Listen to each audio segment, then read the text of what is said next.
We're going to do a full rundown of all of the settings and features of the Outgang Textile Generator that I released a few weeks ago. I'll explain in which context these features are useful to you. We're going to use my Balthier fan art project that I'm building in Blender to showcase what the textile generator can do along the way. By the way, I know that Balthier is currently looking like he's reaching over to scratch his crotch. That's just because there's a few meshes that are missing in here. I'm still in the process of working on this scene. And the head doesn't look all that great right now, I'll be honest. I'm in the process of updating that. So before you rip my work to shreds in the comments, just remember, it's a work in progress. The current head does look kind of funny though right now, I'm not gonna lie. You can grab the free or the pro version of the Outgang Textile Generator by going to outgang.studio. The Outgang Generator is an SBS AR file that can be loaded anywhere that has Substance 3D support.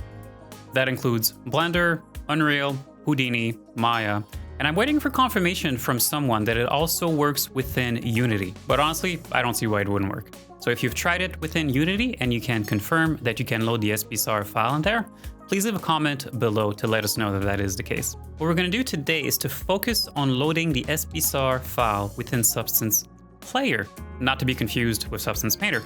Substance Player allows you to tweak your textile settings, save and load presets, and export your textures afterward to whichever folder that you want. So you're not bound to only using the generator through a particular 3D package. Personally speaking, it is my preferred way to use the textile generator, regardless of whether I am exporting those textures for Blender, Unreal, or elsewhere. And I'll leave a link in the description of this video where you can download Substance Player for free. If you'd rather use the generator through a plugin for your preferred 3D package, such as Blender, know that all of the features and all of the settings are exactly the same as to what I'm going to present to you today, but the UI will look a little bit different. On that topic though, I have extensively tested the Substance 3D add-on for Blender and compared it with Substance Player, and figured out that the performance of the Substance 3D add-on is much worse than what you would have within Substance Player. So if you prefer to use the textile generator through the Substance 3D add-on for Blender, hey, more power to you, but know that you're probably paying for it in terms of time. Also, know that I've posted a full breakdown of how I have set up my Balthier Blender scene, including all of my material settings on a class over at outgang.studio. So check that out if you want to learn more about that. So once you've installed Substance Player, you just have to double click on the SBSAR for the Outgang Textile Generator to launch it, and you'll be presented with this window right here. Near the end of this video, I'll also talk about how you can save and load your own custom presets for the textile generator through Substance Player. It will be a little bit different than what you are used to, so it's worth for you to stick around for that. This video is quite long, so don't forget to check the extensive chapters that I have included with it, in case that you want to jump ahead to a particular part of this video. Let's get started. This is what the screen looks like once you launch the textile generator in Substance Player. It pretty much looks like this, where you have your 3D model that is right here. On the top, you have the 2D view of the textures. And so you can see all the textures that are here by default with the default settings for the textile generator. So we have our 2D view on the top, we have our 3D view on the bottom. A few things to note about the 3D view, by the way. You have a menu here that says Scene. You can click on that and you can switch to a different 3D model if you want. So if you want to see your texture on something else, you can select a range here of default 3D models that come with Substance Player by default.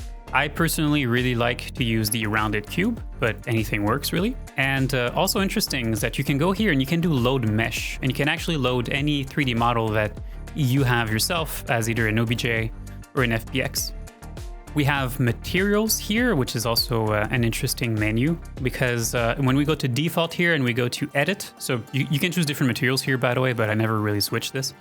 But if we go to edit right here, we have a tab that opens, and here we have access to our material properties, starting with tiling here. So we can actually increase the tiling. So that's great. If you want to match the tiling that you'll have afterward on a 3D model, either within Blender or somewhere else, it's great to play around with this particular value that is right here.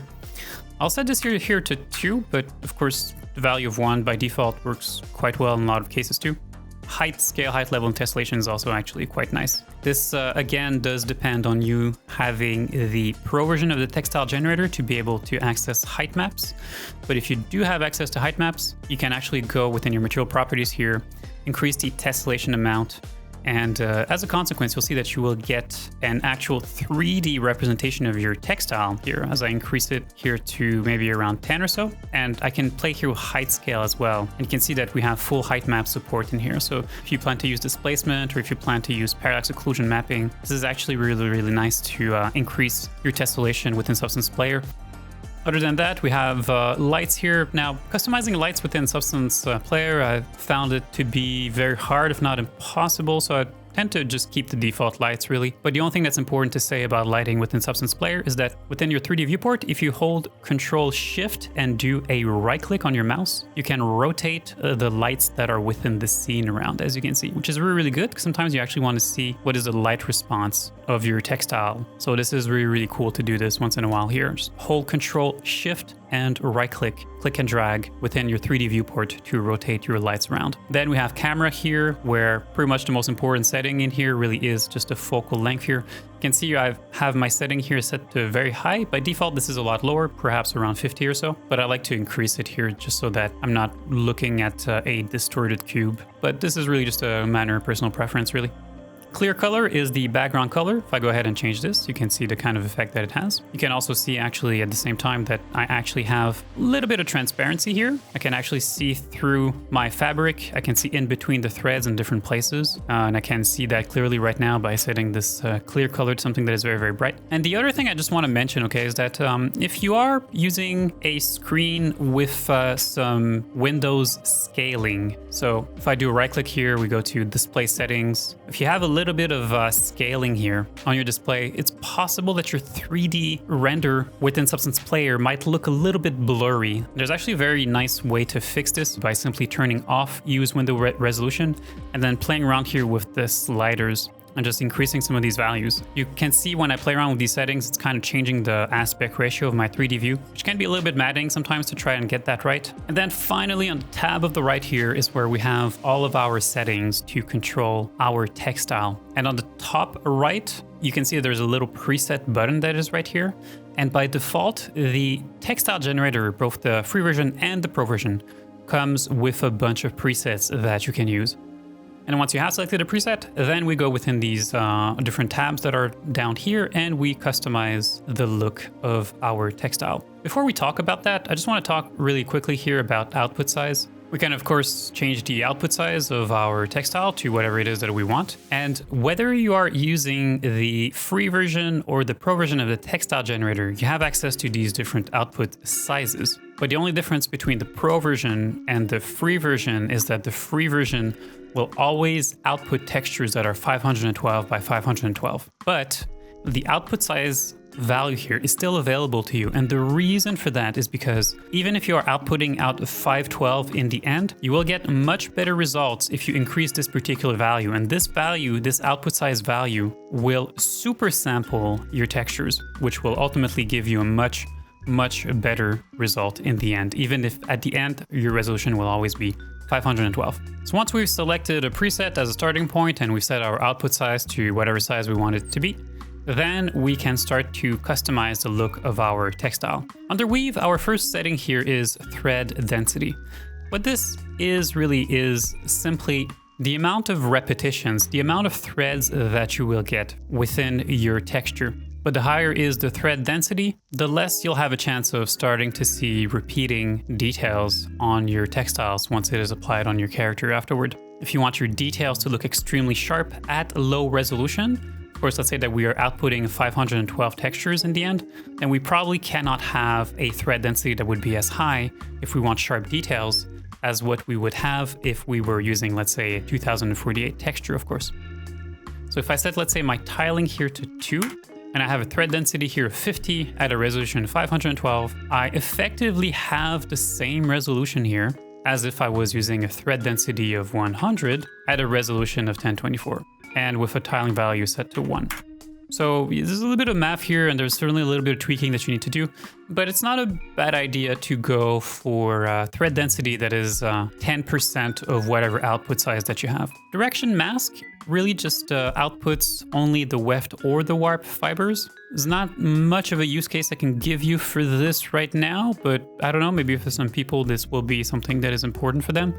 type here is the weave type. So right now we're set to plain, and we can use also a twill weave, which looks like this, where we have these diagonal kind of looking streaks across the textile because of the way that it is woven together. We have our plain weave, and finally we also have satin. Satin, of course, is a type of weave where the warp threads are the vertical threads, cross over many weft threads. So it kind of gives us this kind of effect that you can see here. It's really, really cool. I really like satin weave personally. And the amount of weaves here will expand with future versions of the textile generators. If you set yourself here to satin, you can see that certain weave types have a few extra options for you here. So satin size, it essentially is the number of weft threads that each warp thread crosses over. That's basically your satin size that is right here. So if I set this really, really low, you can see that we're getting a quite tight packing here for our satin. And as I increase it here, we're getting satin that looks sparser and sparser essentially. And satin offset really is just depending on the kind of pattern that you're getting here. When you play around this particular value, you can see the kind of effect that it gives you. And then we have thread width here, which, as the name suggests, controls the width of the weft and the warp threads independently. So as I lower here, my value here for the weft width, you can see the kind of impact that we are getting. And I have the same control for the warp fibers. If I set both here to be very, very low, you can see that ultimately we are actually seeing completely through the textile. And there is transparency in here. So if I go ahead here and just set our clear color to something else here yet again, something very saturated, you can see that we are seeing directly through the textile. Now, you don't have to use this alpha map afterward, wherever you will use this particular textile. So if you do not use the alpha texture later on, what will be behind the threads will be what I call the background. So we don't have any settings here for the background, but once I go down to material properties, you can see that we can specify here, let's say, what is the color of the background. And we also have a few controls, like what will be the roughness of the background, which by default is set to be very, very rough. The other values that we have here, so twisting fibers, these essentially control how each individual thread looks like. So if I zoom in here within our 3D viewport, and I'm also just going to reduce here the thread density just so that we can see clearly each individual thread. I'm going to set the fibers here to 0 so that we can clearly see what the twisting does. So without any fibers, you can see here that when I reduce or increase the twisting here, my twisting value for the weft right now is set to be very low. So there's no twisting or very little twisting happening along the weft fibers. And as I increase the twisting, you can see that we are essentially twisting, as the name implies, we're twisting more and more the thread going along the weft here. This is very clear to see, of course, in the context of satin here. So if I have satin here, you can see very clearly what is the impact of the twisting along the warp. You can see that it does have very, very appreciable impact in this particular case. And then fibers, as the name kind of implies, it just adds a lot of fibrosity to the threads going along the weft or the warp. So as I increase here the fibers going along the warp, you can see the impact that it has.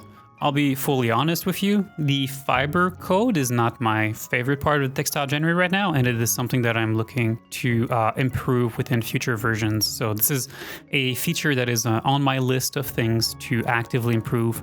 And finally, the last value that we have here, this is called blend radius. Now, this is very, very subtle, okay? The blend radius is just the amount of blending that we get between the weft and the warp. If I take the blend radius here and I reduce it, we'll actually get a harsher transition between weft and warp fibers. And you can kind of see what happens here if we set it to 0. It just looks like a very, very harsh blend here that just doesn't look all that nice, really. So a little bit of it is good. Of course, too much of it will just make your texture look like a blurry mess. So set this value to whatever you think it works. But I think in the vast majority of cases, this is probably not a value that is worth changing. Next, we have material properties. And here's a bunch of different settings to control what the material looks like. In certain cases, these are parameters that you might want to set manually within your shaders directly, within Blender, within Unreal, within elsewhere that you might use a textile generator. But it's good to know that these values here are controlled individually for weft, warp, and background, as you can see. So you could do something like have a very glossy type of thread going along the weft,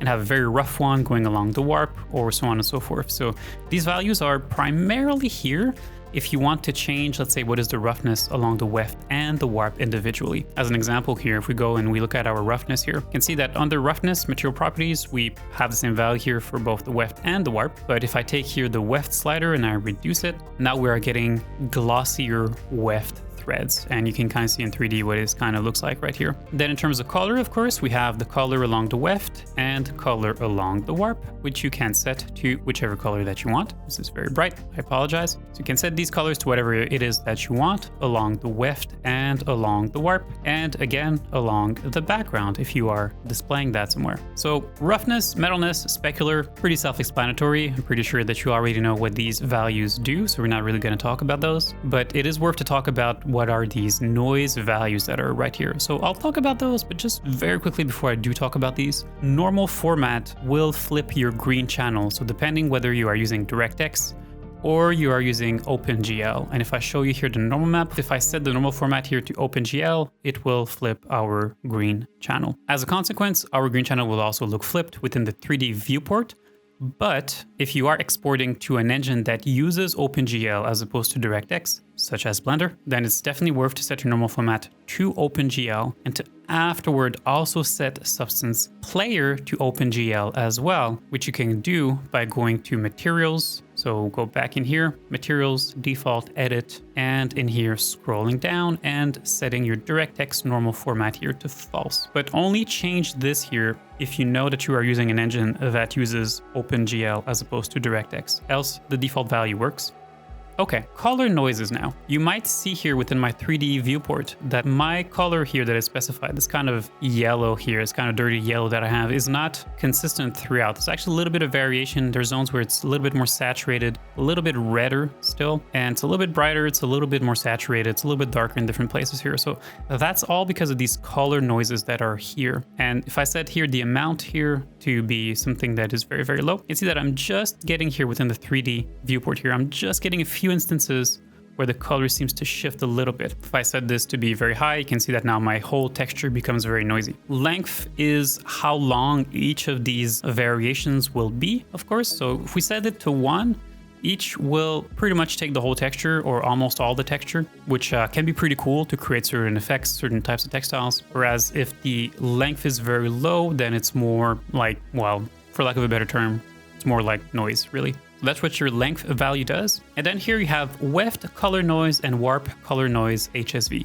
And this simply specifies how these different color noises will impact the albedo. So do we want to have that noise be applied to the hue, the saturation, or the value? So I think these should be pretty self-explanatory, but if you want a quick demonstration, if I set both the saturation and value to 0 here for the weft color noise, but I increased the hue very, very high, I'm essentially going to start to get this kind of multicolored textile that is kind of going on here. And then of course, if I play around with the length, it becomes very, very obvious what the length does and also what the amount does. So you can create some pretty funky looking textiles, as you can see. Of course, because my hue variation is extremely high along the weft here, it means that we're going through a lot of different colors, of course. This is kind of like a spread, of course.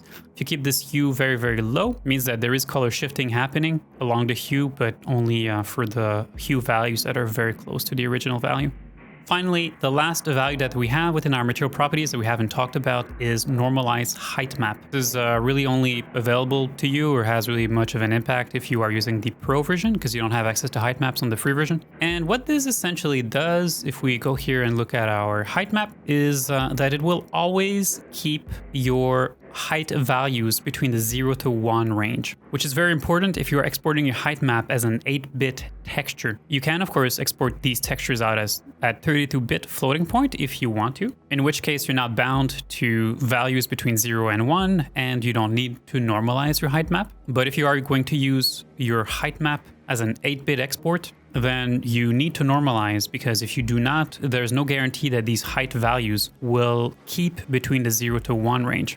you also have weave height. And so weave height is essentially just only the height map, but only for the weave, regardless of any noises that you are throwing on top. This might become interesting for you if you're using this in the context of parallax occlusion mapping. There might be cases where using the full height map with all the height noises that are added on top starts to become a bit of a problem. So in that case, you have access to also the weave height that gets exported, which is only the height map for the weave, regardless of any height noises that are added on top.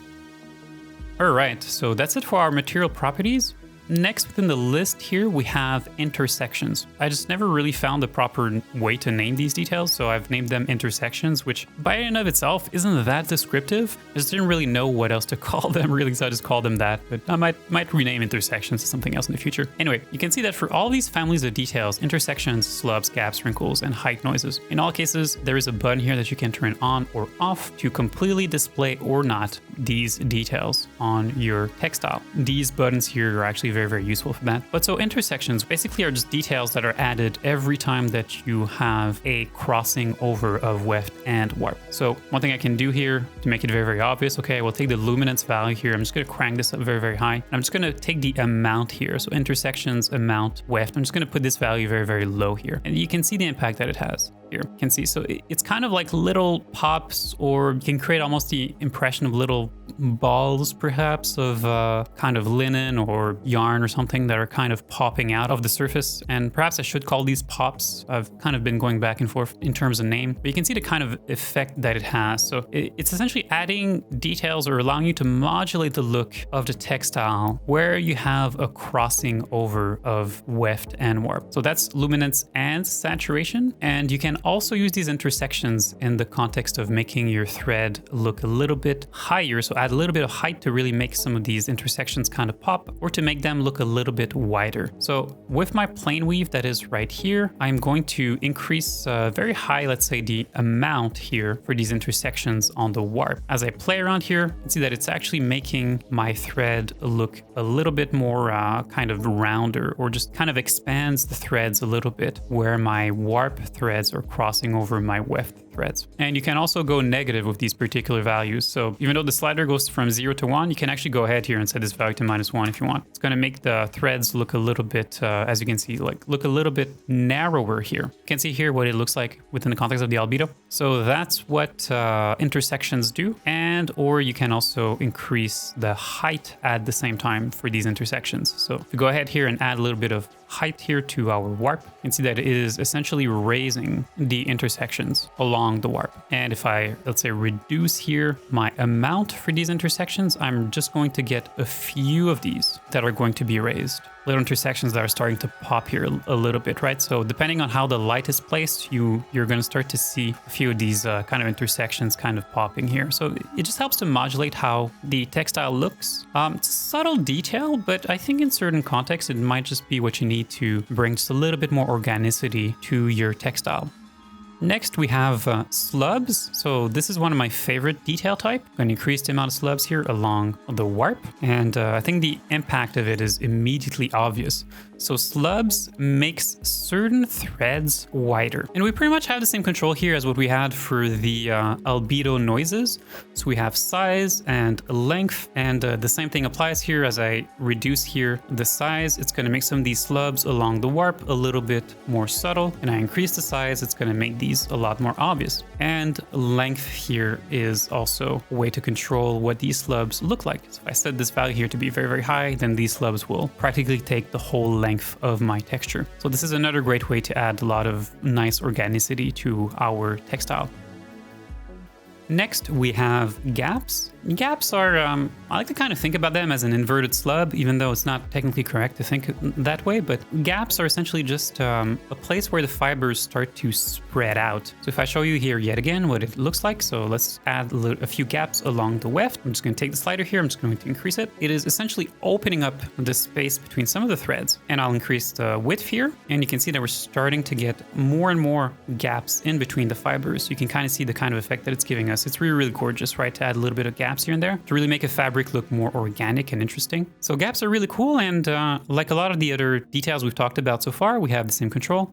width and length. And we haven't talked about randomness so far, but you probably have a pretty good idea what it does. It just adds more randomness to the values that are over it. So length, same thing, controls how wide these particular gaps will be. And of course, as I increase or decrease the randomness, these gaps will be more similar or more dissimilar depending on the randomness value. So gaps are also really cool. They really bring a lot of organicity to our textiles. And a combination of slubs and gaps will give you really organic textiles, but it's also easy to overdo them, so do pay attention to that.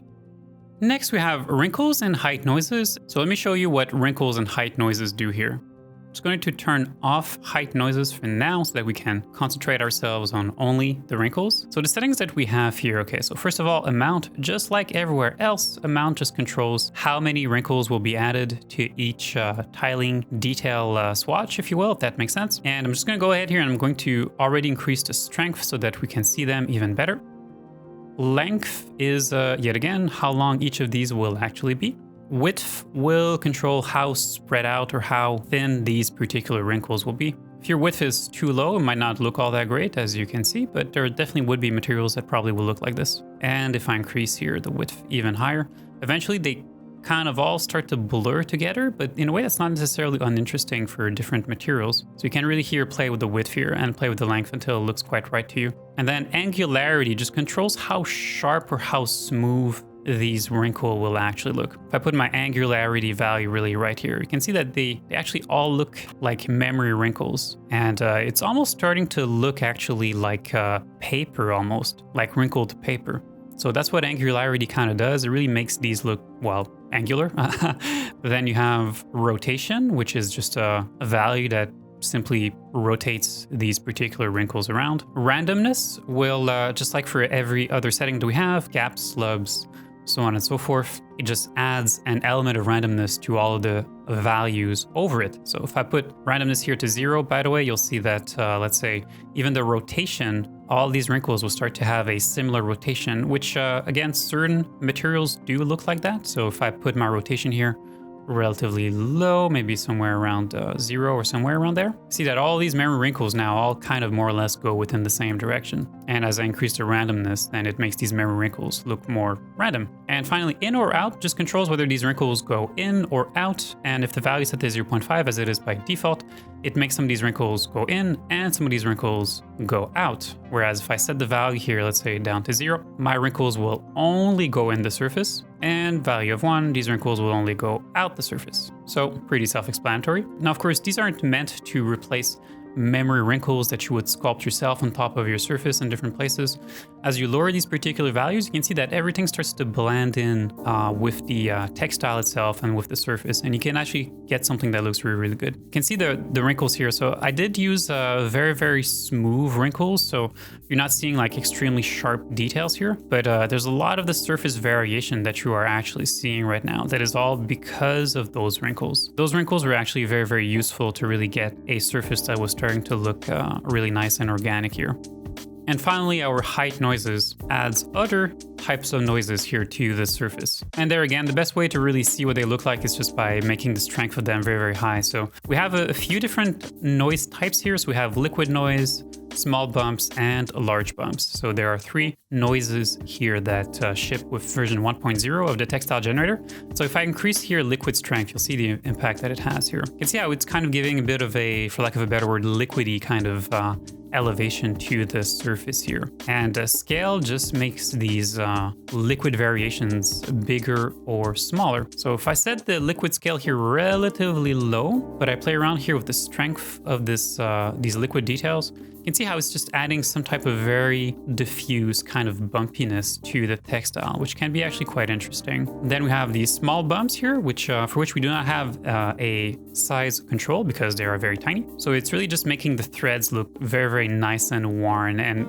it is in the process also, as you can see, giving us a lot more roughness to the surface. This is probably good if you're making something like wool or something else, where you really want to really have a lot of that roughness, a lot of that noise added to the surface there. And finally, we have these large bumps. And large bumps are kind of like small bumps, but larger. So if I go ahead here and just add a lot of this strength value right here, you can see it looks quite different than our liquid noise, but it's just adding these kind of little bumps here. So you can see how just layering on all of these noises and also layering in the wrinkles in there, we can really make a fabric look nice and worn and kind of old at the same time, or neglected. We can really make all of these things very, very, very easily just by playing around with these different values there. So that's the rundown for all the features that we have with the Outgang Textile Generator version 1.0. Next, I want to tell you how to manage your own presets. You'll see first of all that we cannot go to File and save anything in here. So everything that has to do with saving your own presets has to be done through the presets button that is here on the top right of Substance Player. The presets that are already here are the ones that are embedded within the SBSAR file. So if you want to add your own preset, then you have to save it as a separate preset file. And let's say I've spent a lot of time to customize this to look exactly the way that I want it to be, and I want to save this out. Then the way that I do that is to go to Presets and do a new file. This will allow you to save an SBS PRS file, so a Substance preset file. So I'm going to go ahead here and call this one test, and I'm going to save it out. And now within my test file that is here, Substance is now asking me to give a name to this particular preset. So we can have multiple presets within one preset file. I'm going to call this blue yellow, and we're going to save this. If you change the look of your textile, so we'll switch over here from twill all the way to plain. And now I want to update the preset. I have to go back to preset and now click on add preset to file. And in here, I can either create a new preset that will be included within this particular file, or I can select an already existing preset, such as my blue yellow preset that is right here, and click on save. On the top left of Substance Player, we have here the export as bitmap button. This is where we choose where we want to export our textures, what is the format that we want to export as, and also how our files will be named afterward. On my Balthier character, I am using a few presets, as you can see, that are all part of this particular SBS PRS file. And if I select one here, like let's say the shirt linen, and then I go to export as bitmap, you can see what is the folder here where this is getting exported. So I'm exporting to a subfolder within my project folder, which is called shirt linen. Whereas if I switch over right here to, let's say, the shirt straps preset, you'll see that now I am exporting to a different subfolder. So not only is the export folder saved as part of the preset, but we also have this base name pattern that is saved right here. Now what you're seeing here, the %R and %O, just means that these are variables, and you can actually see what all of the variables potentially are by clicking on pattern right here. So you have output name, graph name, package name, so on and so forth. The first time that you open Substance Player and that you create a new preset, the base name pattern will actually default to $G_%O. And this will actually save the graph name, not very descriptive in the context of having multiple presets and exporting multiple files, because of course they're all using the Outgang Textile Generator Pro as the original graph here. So that's why if you are going to use multiple presets, my recommendation is that you change the base name pattern over to R, which will give the preset name before the underscore. If I click back on albedo here, you can see that now this particular albedo output texture will be named shirt straps albedo.tga. Okay, now to avoid any type of confusion, I want to show you step by step how to create a preset, save it with the export folder and the proper output name as well. And I just want to show this to you because you actually have to save your preset more than once for all of these options to be taken into consideration. So my recommendation is that before you do any type of work on your textile, that you already decide what will be the preset name that you will use for your future textile. So make up a name, you can always change it later, obviously, but let's call this generic linen just for now. And that will be within a preset file that I will use for a particular character, which we will name Bob. So I'll go to preset, I'll create a new file, and I will call this Bob_presets. Save the file. And now within preset file here where it says name, I will name this linen_generic. We're going to save this particular preset. Then I will go to my export menu. I'm going to browse to a particular folder here where I want to export these particular textures to. So I already have a folder here on my drive, which is called textures. So in here, I am going to simply create a new folder and I will call this linen_generic. We'll select this as the export folder. And then I'm going to replace the G where it says base name pattern for an R. And then I'm going to close this. We don't need to export now. We could, but we don't need to. I'm going to go back to my preset menu that is right here. And we're going to click add preset to file Bob presets. And I'm going to replace linen generic and turn on this little checkbox now that is available to us, which says save export path and options. Then I'm going to swap the preset over for something else. Let's say that we go for denim, whatever it is. We just want to switch it over, go back to preset, and then select linen generic from bob_presets.sbsprs. Now our presets is fully set up. We can go ahead and customize the look of this linen as much as we want it to. And every time we will go to export as bitmap, Substance Player will be fully set up for us to only have to click export and for our files to be exported to the proper folder.